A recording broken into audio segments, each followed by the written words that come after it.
listening to Sin's Workshop. Hope you're all having a wonderful day. So today we're going to be discussing The Cherished by Patricia Ward. Full disclosure, this book was given to me for free as an ARC by the publisher, but that in no way colors my opinion of the book, because unfortunately it was not my favorite book of the year.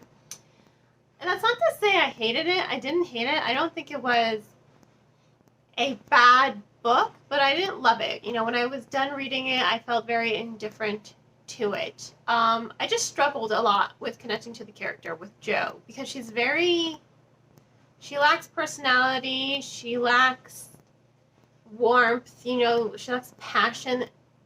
She was just an angsty teenager, and as someone who was an angsty teenager, I just really couldn't connect to her because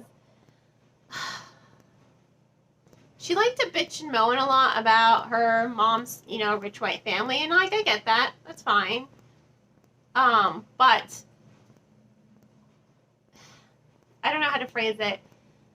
She was very much a stereotypical teenager, I guess, in that respect, but she would act contrary to her desire. She's like, oh, I don't fit in with my family, blah, blah, blah, which I get. 100% I get that.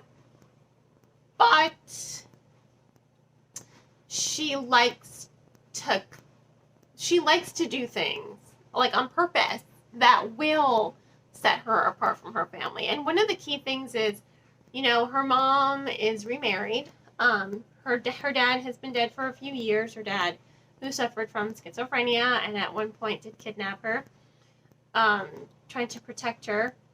But what she likes to call her half-brother is the Amiobert. And that really does create a wall between her and her mom. It's just like, okay, you complain about not having a good relationship with your mom, and yet you kind of do things like this that are contrary. Like, you do things on purpose to push your mom away. Not only does she lack the warmth and a personality, really, but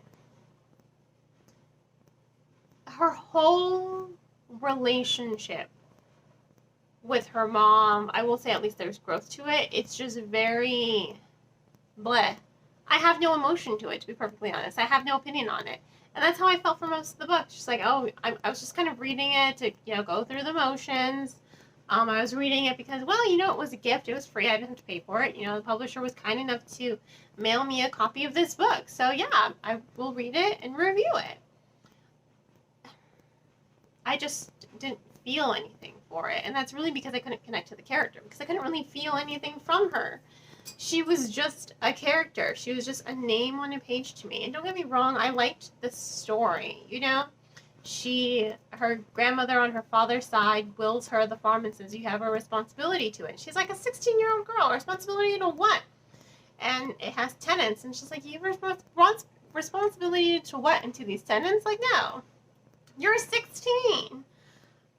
But she wants to do it because she kind of wants to piss off her mom, and also because it is really her last connection to her father. I mean, this is the farm her father was, you know, grew up on.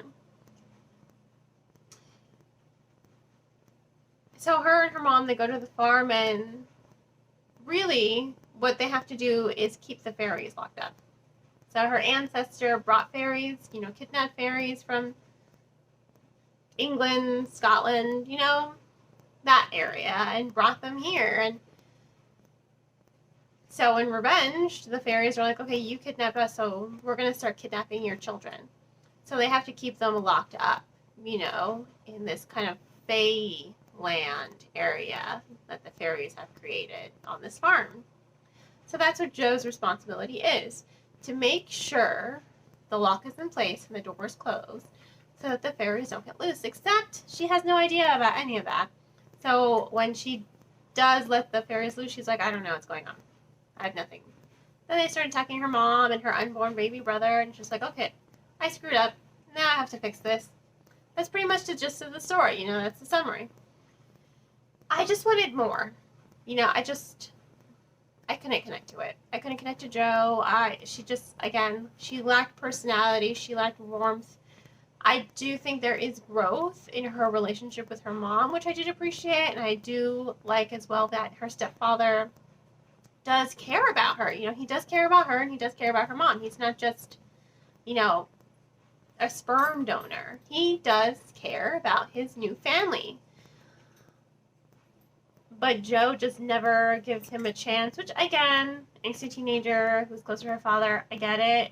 I just wanted more passion. Like, don't act so contrary to what you're saying and thinking, because now you're losing me. And if you are going to act contrary, because I think a lot of us do act contrary to what we think and feel, at least have some passion, you know, at least have some sort of personality, and she has none. She's just a name on a page, and that's how I felt, unfortunately. So, I do have to give this book 2.5, soft 3 out of 5 stars. You know, thanks again to the publisher for gifting me a copy of this book.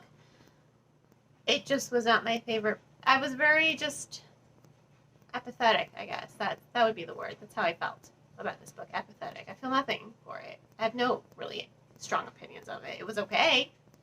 I like the mystery and the intrigue of it, you know, with the fairies, but other than that, I think the characterization was very lackluster, and it simply did not draw me in. So, once again, 2.5 out of 3 stars. However, if you yourself want to check out the book, I will, of course, include links in the description below on where you could purchase the book. And on that note, I hope you all have a wonderful rest of your day. Please don't forget to like this video, subscribe to my channel, and share with all your Brooklyn friends. Once again, have a great day, guys, and as always, happy reading!